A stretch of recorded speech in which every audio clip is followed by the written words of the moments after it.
jueves hablamos de historias de santidad matrimonial. Nuestros queridísimos amigos Leonardo Cosi y Paola Rizuleo vuelven a traer una historia de un nuevo santo. Esposo y catequista también. Queridos Leo y Pau, ¿cómo nos están sorprendiendo en estas últimas semanas? La Iglesia es la que nos sorprende con estos nuevos santos. El Papa León XIV está en estas reconfirmaciones de santos, podemos llegar a decir. Y qué bueno y qué alegría poder presentarlos aquí en este programa. ¿Cómo les va? Bienvenidos. Hola Vero, buenas tardes, ¿cómo estás? ¿Cómo estamos? Hola Paola, Leo. Hola Vero, ¿qué tal? A ver si lo escuchamos bien. Ahí estamos, te escuchamos bien, felices. Te escuchamos bien. Bueno, a ver, novedades que hay. Primero díganos de quién se trata y a dónde viajamos. Porque quizás tengamos también una sorpresa de viajar literalmente a tierras de este nuevo santo. Cuéntenos. Así es, tal cual. Este es uno de los casos donde hubo novedades, como vos decías, por eso no está que se llama Pedro Torrot entre nuestras 40 historias principales, pero justamente, si Dios quiere, va a ser próximamente un nuevo santo casado en esta enorme familia de los esposos santos de la Iglesia. Y tiene un vínculo muy particular con nuestro país, que ahora vamos a comentar, ¿no? Inesperadamente, de un lugar tan lejano como es las islas de Papúa Nueva Guinea, ahí cerquita de Australia. Para ponernos en contexto, esto está arriba de Australia, al lado de Indonesia. Y bueno, como decías, si Dios quiere, también en un ratito podemos tener un invitado sorpresa que nos puede contar mucho más de esta vida interesantísima. De un esposo educador, catequista, de alguna manera es similar a lo que veníamos hablando las semanas pasadas de los apostolados, de Don Joao, pero en un contexto totalmente diferente, muy primitivo, como eran las islas del Pacífico hace 100 años. Este relato que comienza de esta manera. Adelante, chicos. Bueno, la frase que vamos a utilizar hoy la dijo Pedro Torrot y es: nos han quitado a nuestros sacerdotes, pero no pueden prohibirnos ser católicos ni vivir y morir como tales. Soy vuestro catequista y cumpliré con mi deber, aunque me cueste la vida. Y esta historia de alguna manera había arrancado a finales del siglo XIX con los misioneros del Sagrado Corazón que viajaron hacia esas lejanas islas del Pacífico, cerca de Australia, como decíamos, e introdujeron ahí el cristianismo. Había un jefe tribal llamado Ángelo Tupuya, de la aldea de Racunay, y él iba a ser el primero en abrazar el catolicismo y bautizarse él en el año 1898, ya a finales del siglo XIX. Y de ahí esto fue un efecto dominó que disparó en su tribu y en todas las áreas cercanas, bautismos, matrimonios regularizándose, escuelas que florecieron, ¿no? El calendario eclesiástico que se fue llenando de celebraciones litúrgicas. Así es que después de 2 o 3 décadas ya eran 7.000 los que se habían bautizado y estaban comulgando con regularidad, y unos menos de 10 años después ya eran 32.000 los nativos que se habían incorporado al catolicismo. Bueno, el jefe Ángelo apoyó a los sacerdotes misioneros para que formaran un pueblo en la fe.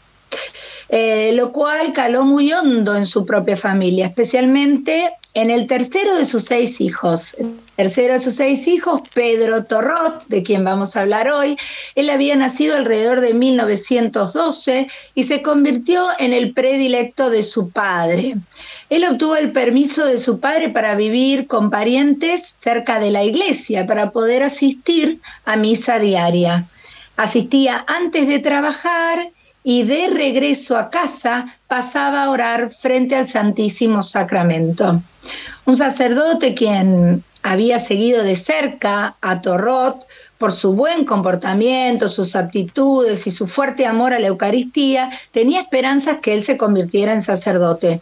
Cuando planteó esta posibilidad a su padre, el jefe Topuya, respondió con seguridad: no, padre, no creo que alguien de esta generación esté preparado para ser sacerdote. Es demasiado pronto.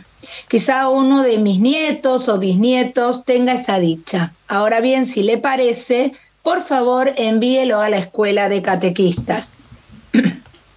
Bueno, y así fue, y en el seminario catequístico, Pedro Torrot mostraba una sencillez natural que no parecía él venir de su origen privilegiado, del jefe de la tribu. Él se dejaba guiar por los mayores, aceptaba sus consejos, así es que, aunque era el más joven, pronto lo fue opacando al resto y fue un líder natural en su grupo. Pero el párroco no pudo esperar por la gran demanda que había por los servicios catequísticos, que antes que terminara su tercer año ya se lo llevó para prestar servicios en la parroquia, y a partir de 1933 se convirtió así en el catequista más joven de la diócesis. Pensemos que tenía solo 20, 21 años. El pueblo enseguida lo empezó a respetar y hasta él tenía cierta reverencia. Un amigo suyo decía: noté que visitaba diariamente el Santísimo. Era ejemplo para todos por su vida de oración y dedicación a su ministerio catequístico. Verdaderamente era un hombre extraordinario. Y como era muy escaso el clero en general en toda Oceanía, el cuidado de la iglesia local empezó a caer cada vez más en manos de los catequistas laicos. Así que él tuvo que empezar a atender a personas que se habían alejado un poco en los inicios de la iglesia en Papúa Nueva Guinea, y venía a buscar los sacramentos. Él vivía según el Evangelio y siempre llevaba consigo la Biblia. Y en esa época no era nada habitual que alguien cargara siempre con una Biblia. Un agricultor nos contaba: Pedro Torrot se ponía en contacto con los que se habían alejado de la iglesia y le pedía que le ayudara de alguna manera.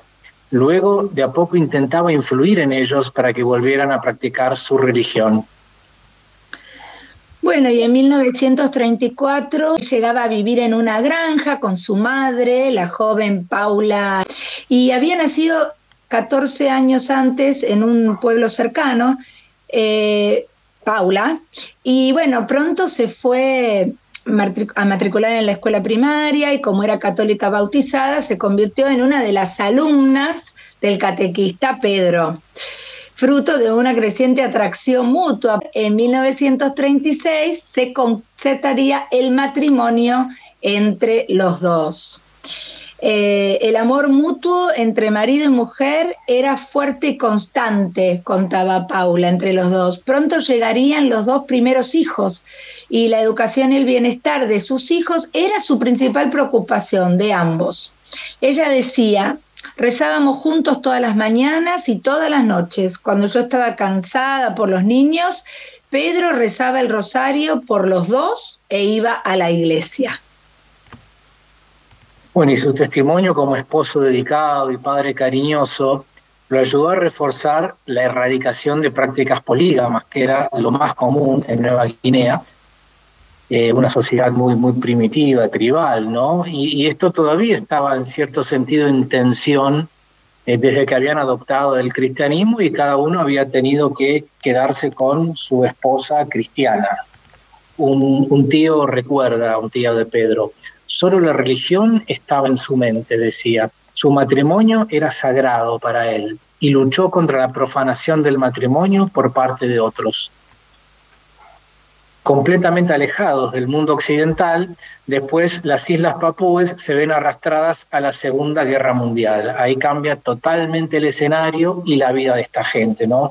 Los japoneses empiezan a bombardear las islas y las ocupan. Inicialmente el ejército japonés no prohibió la actividad religiosa, pero de a poco vio la gran influencia que tenían los misioneros, así que sacerdotes y misioneros fueron recluidos en un campo de concentración. Bueno, Pedro, porque no era un misionero como tal, pudo quedarse en el pueblo y antes de ser recluido, uno de los misioneros del Sagrado Corazón le había suplicado que se hiciera cargo de su labor. Cuida bien a esta gente, ayúdalos para que no se olviden de Dios. Bueno, para Pedro esto pasaría a ser la misión trascendental de su vida, ¿no? Poder lograr esto, cumplir con esto que le habían pedido. Y durante aproximadamente 4 años, él oficia de director espiritual en ausencia de su párroco. Será quien se destaque entre la población católica durante toda la ocupación. Va a registrar actividades parroquiales, imparte la catequesis, asiste a los matrimonios y cuida de los catequistas. Lleva comida a los misioneros y cuida de los difuntos, enterrándolos por el rito católico. Incluso seguía ocupándose de los sacerdotes y misioneros, que estaban en una prisión que quedaba a 6 horas a pie desde su aldea de Rakunai, y tenía que atravesar varios puestos de control japoneses, arriesgando su vida cada vez. Pero aún así les llevaba la Eucaristía a ellos y también repartía en las aldeas vecinas, porque muchos de esos catequistas tenían miedo de movilizarse. Él incluso tuvo que esconder el Santísimo en su propia casa para defenderlo de las profanaciones, que era bastante habitual entre los soldados japoneses. Hay testimonios que cuentan que a ellos les atraía el sagrario como una caja bonita, ¿no? A los japoneses, y pensaban que ahí había objetos de gran valor bajo esa llavecita. Cuando lograban abrirlo quedaban como decepcionados porque no entendían de ese contenido, desparramaban hostias, era un desastre por la tierra, o hasta se lo daban de comer a los animales. Tremendo. Sí. Bueno, y Paula, su mujer, resumiría así el espíritu de servicio y sacrificio de su esposo. Todo su tiempo lo dedicaba a ayudar a los demás. Demostró una virtud ejemplar, tenía una fe fuerte, rezaba a menudo con la comunidad local, hacía el Vía Crucis y animaba a los demás a hacerlo, como acto de reparación por el pecado. Era devoto del rosario, su esperanza le hacía romper en la guía y el cuidado de Dios, especialmente en tiempos de prueba. Y su fuerza de propósito era muy evidente en su vida. Yo era consciente de que él era diferente a los demás y sé lo afortunada que fui por tener un marido así. La caridad de Pedro fue excepcional. No, fíjate que quizás este es un extremo muy fuerte, ¿no? El de Pedro. Pero hay a veces... es el arriesgarse a, muchas veces en la actualidad o de cada uno de nosotros, en pequeños salvatajes, porque uno, por ejemplo, dice, yo me arriesgo y mi familia está totalmente en contra de que yo sea catequista, o me atacan en el trabajo porque, ¿no? Hay como, claro. hay pequeños darse que cuestan mucho, ¿no? Sin llegar al extremo de que hoy en la actualidad, no tenemos que irnos allá lejos y hace tiempo, evangelizadores que pierden la vida, los matan por ser cristianos. Hay muchos cristianos perseguidos aún en muchas regiones del mundo. Es decir, Pedro es un ejemplo de aquella época, pero hoy hay muchos cristianos perseguidos. Todavía. Y hay muchas otras persecuciones sin dar riesgo de vida, querido Leo, que también pueden contarnos, a ver qué ve la gente de nuestra querida comunidad de Radio María en relación a esto, ¿no? Muchos tipos de heroísmo, ¿no? Heroísmo de todo tipo en lo que sea que hagamos, en lo que nos pide Dios, que demos testimonio. Eso, me parece que está bueno para compartir, así que vamos a una pausa, le pedimos a Alejandro Segura una canción para seguir con esta historia de nuestro santo, nuevo santo para toda la iglesia, el primero de Nueva Guinea. Ya venimos. Próximamente nuevo santo para toda la iglesia, Pedro Turrot de Nueva Guinea. Y parece que tenemos una sorpresa, Leo y Pao, porque puede ser que tengamos posibilidad de viajar a aquellas tierras en este momento. Cuéntenos, ¿a quién presentamos?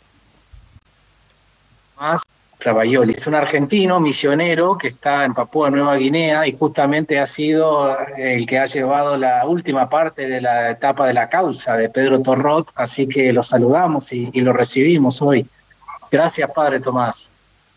Hola, Leonardo, gracias. Ahí volvió tu voz, querido Padre Tomás, ahí vemos una imagen tuya con la comunidad de Papúa Nueva Guinea. Contanos un poquito de la causa de hoy beato Pedro. Bueno, me preguntaban cómo se está viviendo aquí en Papúa Nueva Guinea la futura canonización de Peter Torrot, y la verdad es que es difícil de explicar porque hay una alegría muy, muy grande y generalizada también, no solo desde el punto de vista, es decir, no es una alegría solamente desde el punto de vista eclesial, el hecho de tener un nuevo santo, sino incluso desde el punto de vista civil, es decir, la gente está muy orgullosa de que uno de ellos, de que un papuano, digamos, Papúa es un país perdido, hay que ser francos, o sea, la gente ni siquiera sabe dónde se encuentra. Si uno le pregunta a cualquier alumno de la secundaria dónde está Papúa Nueva Guinea en un mapa, no lo saben encontrar, no lo saben marcar. Entonces ellos saben, los papuanos saben que viven en un lugar totalmente desconocido, y que uno de ellos haya conseguido, entre comillas, llegar al honor de los altares, es para ellos una alegría enorme desde el punto de vista eclesial. Es decir, los católicos están felices, pero también incluso aquellos a los cuales mucho no les importa sinceramente el martirologio ni los santos, también lo ven como una especie de logro, digamos, de parte de ellos. Una cosa importante respecto a la canonización, y es que hay que realmente reconocer y agradecer al Papa Francisco. Yo resumo un poquito cómo han sido estos últimos años en el proceso de la causa. Yo estuve trabajando en la causa desde hace ya varios años, desde hace 5 años, comencé en el año 2020. En el año 2020 la causa estaba absolutamente abandonada, hay que decirlo, es la realidad. Peter Torrot fue beatificado en el 95, 2020, habían pasado 25 años, el 25 aniversario. Yo trabajo en la conferencia episcopal, hablé con los obispos, les pregunté si alguien estaba trabajando, si se estaba haciendo algo en esas reuniones anuales que tienen los obispos, y me dijeron que realmente no sabían. La mayoría de los obispos son extranjeros, es decir, en el 95 ni siquiera estaban en Papúa Nueva Guinea, algunos de ellos. Entonces nadie sabía cuál era el estado de la causa. Y en el año 2020, entonces, cuando yo saqué ese tema, digamos, en la reunión anual de los obispos me piden a mí que me haga cargo y que averigüe. Entonces viajé a Roma, fui al dicasterio para la causa de los santos, y en el dicasterio fueron muy, muy sinceros conmigo y me dijeron: mirá, la causa de Peter Torrot lamentablemente está durmiendo, es decir, porque no hay nadie que esté trabajando. Y a partir de ahí me involucré en este trabajo. Lo que tiene de fascinante la vida de Peter Torrot, y creo que es el mensaje más importante que él deja, es que Peter Torrot muere con 33 años, es decir, era un joven, tenía 33 años, estaba casado, tenía 3 hijos, es decir, tenía una vida de algún modo ya acomodada, una vida plena, una mujer buena, amorosa, que lo quería, que lo acompañaba en su trabajo, tenía 3 hijos, era una persona, entre comillas, importante y muy respetada dentro de la aldea en la cual trabajaba y de las demás aldeas. Es decir, era un hombre que de algún modo había conseguido todo lo que cualquier hombre papuano en esa época y en ese contexto podía querer. Y aún así, aquellos que lo conocieron a Peter Torrot, y yo creo que este es el mensaje más importante, siempre utilizaban esta frase. Yo tuve acceso a los testimonios de aquellos que lo conocieron, están guardados en un archivo, tuve acceso a ellos, los estuve leyendo a lo largo de todos estos años, y todos decían más o menos con las mismas palabras la siguiente frase: Peter vivía lo que predicaba. Es decir, a todos les llamaba la atención la coherencia de vida de este joven papuano. Era catequista, es decir, él enseñaba a los demás, pero no solo enseñaba, sino que practicaba y enseñaba con el ejemplo.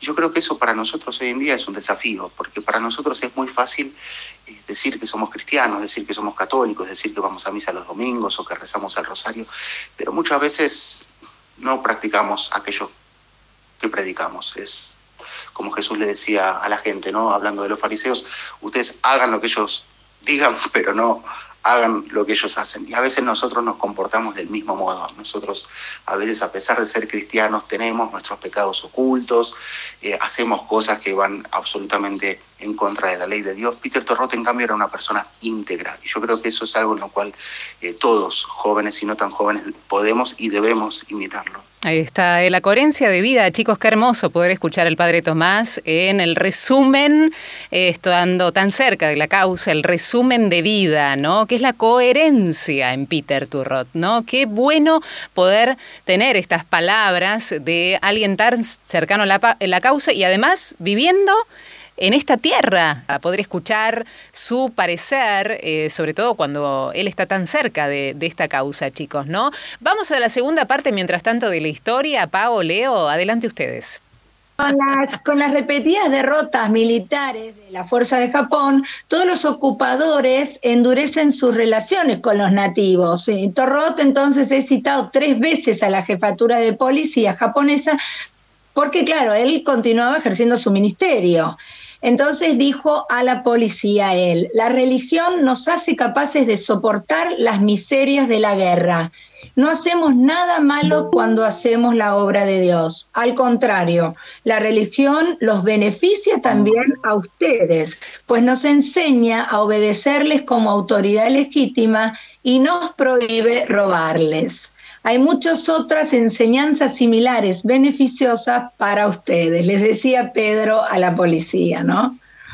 Así, la permisividad hacia ciertas actividades religiosas fue sustituida entonces por una prohibición total. Se cuenta que cuando los japoneses se acercaban a un grupo de católicos rezando, les ordenaban con desprecio disgregarse. Basta de rezar, demasiado Cristo. Dicho en realidad en inglés, ¿no?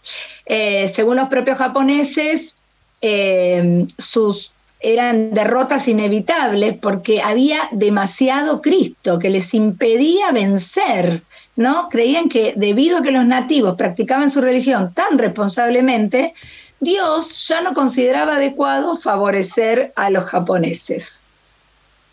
Esa frase es impactante, ¿no? A mí me encanta personalmente esto de demasiado Cristo. Había demasiado Cristo entre la gente, y de hecho la primer biografía que escribe uno de los sacerdotes misioneros sobre Pedro Torrot se llama así: demasiado Cristo. Bueno, y con esta prohibición, entonces Torrot podía dejar que la gente viviera y muriera sola, sin sacramentos, o arriesgar su vida por Cristo. Desde ese momento, el apostolado se convertía en sinónimo de martirio. Algunos habían abandonado su ministerio por temor a los japoneses. Un buen número de catequistas fueron encarcelados, golpeados y asesinados. Y algunos por haber ayudado a pilotos enemigos que se estrellaron, ¿no? Pedro le dijo a su gente: quieren quitarnos la oración, pero no teman, me ocuparé de que mi ministerio continúe. Así que él pasó a hacer su ministerio en secreto, ¿no? Como los primeros cristianos, cuando los perseguían los romanos o la época de los musulmanes. Él rezaba en cuevas con pequeños grupos, daba instrucciones religiosas, seguía bautizando recién nacido, también incluso oficiaba matrimonios así a escondidas. Viajaba de un lugar a otro manteniendo un poco la moral de los cristianos. Era realmente el cristianismo de las catacumbas ahí en ese momento. Pero durante un tiempo de tanta necesidad espiritual, él no dejaba que ni un niño muriera sin bautismo y ningún matrimonio se llevara a cabo sin su asistencia. Así que eventualmente los japoneses, cuando se daban cuenta que no estaban logrando minar lo suficientemente estos valores cristianos tan fuertes de las islas, empezaban a buscar una cierta connivencia con los jefes locales y se les ocurrió reintroducir la poligamia. Así agarraron a algunos que tenían como un cristianismo bastante light y empezaron a volver a la poligamia, felizmente adoptando segundas y terceras esposas. Y con esto que querían empezar a minar directamente el matrimonio cristiano. Pero Pedro denunció abiertamente la poligamia desde el primer momento como una práctica pagana inaceptable para los cristianos. Haciendo caso omiso de los peligros, reprendió a todos quienes tomaron nuevas esposas, incluyendo a su propio hermano. Los japoneses no pueden evitar que amemos a Dios y obedezcamos y negarnos a ceder ante ellos. Así llegó el día en que fue denunciado por interferir con las intenciones bígamas del local amigo de los japoneses. Lo apresaron y lo condenaron a prisión. Aquella misma tarde dijo a su hermano Joseph: es malo cuando a uno lo matan las bombas o las balas de las ametralladoras, pero es bueno morir por la fe. Obtienes una gran recompensa en el cielo. Bueno, y acá llegamos a ya la última etapa de la vida de Pedro, que ya está en prisión, de la cual nunca va a salir, pero él irradiaba una paz que él mismo tranquilizaba a sus seres queridos, a todos los que lo visitaban. Era como una decisión indeclinable para él esto. A su hermana la consolaba diciendo, dejas de llorar, en realidad es mejor si rezas, yo estoy aquí por una buena causa, estoy muy feliz por eso, porque estoy acá debido a mi fe. Y su esposa Paula recuerda así el día de su último encuentro.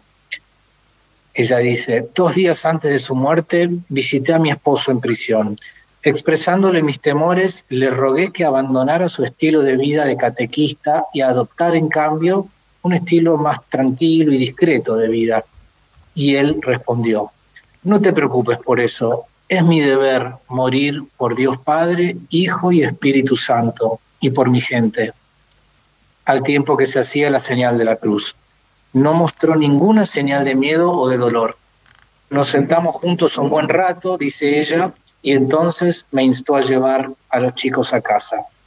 Y acá yo recuerdo mucho una de las historias que contamos el año pasado, que es la de Santo Tomás Moro, ¿no? Que pasó muchos meses en prisión, trataban de convencerlo de que firmara, digamos, la aprobación del matrimonio del rey con otra esposa y de alguna forma que abjurara su religión, y él de ninguna manera dio el brazo a torcer, a pesar de que incluso su esposa trataba de convencerlo por no terminar de entender del todo su decisión heroica, como vemos en Paula.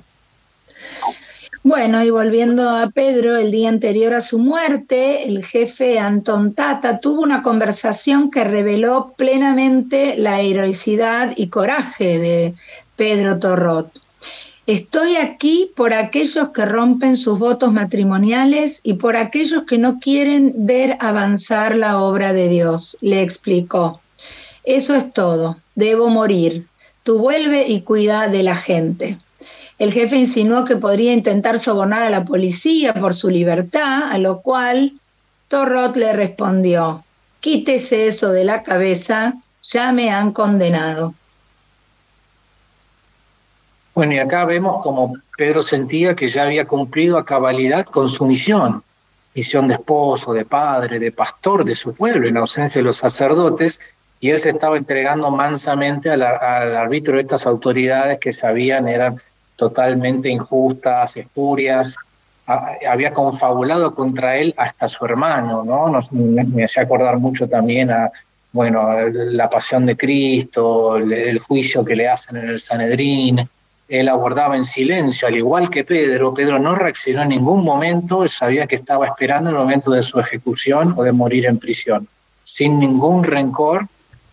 Y todos alrededor se daban cuenta que era un hombre justo, pero no les quedaba otra, según ellos entendían, que derramar sangre inocente, y miraban para otro lado. Y entonces, finalmente, un viernes de julio, no se sabe bien cuál, en 1945, es el desenlace donde entran 2 médicos japoneses a la prisión, le inyectan algún tipo de droga y él aparece ya sin vida a la mañana, lo encuentran de esta manera. Y aunque lo quieren ocultar como una muerte natural, enseguida se regó que él había alcanzado la gloria del martirio en defensa de la libertad religiosa y del matrimonio católico.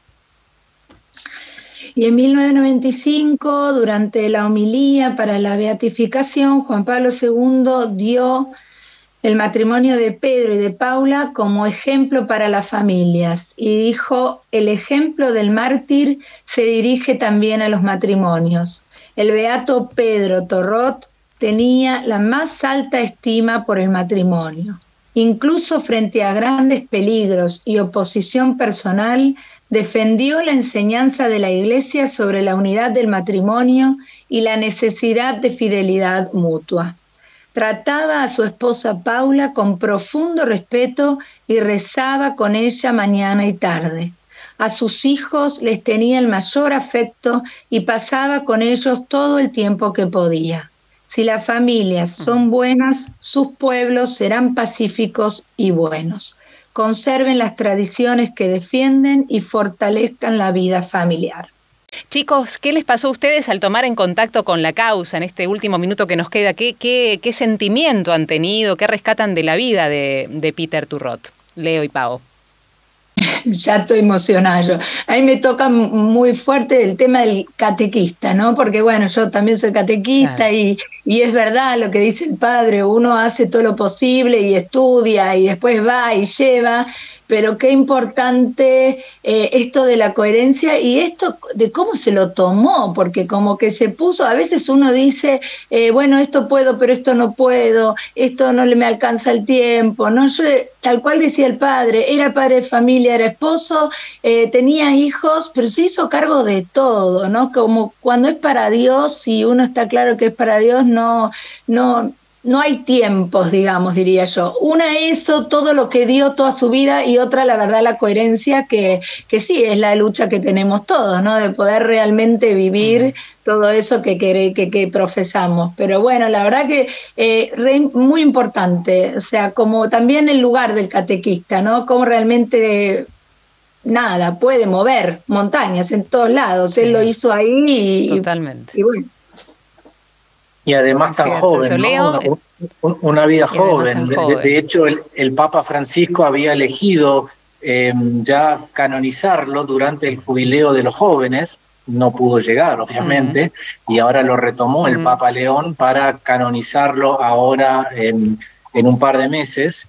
Y bueno, impacta. En octubre, ¿no, Leo? Es el 19 de octubre el día elegido, ¿no? 19 de octubre de este año.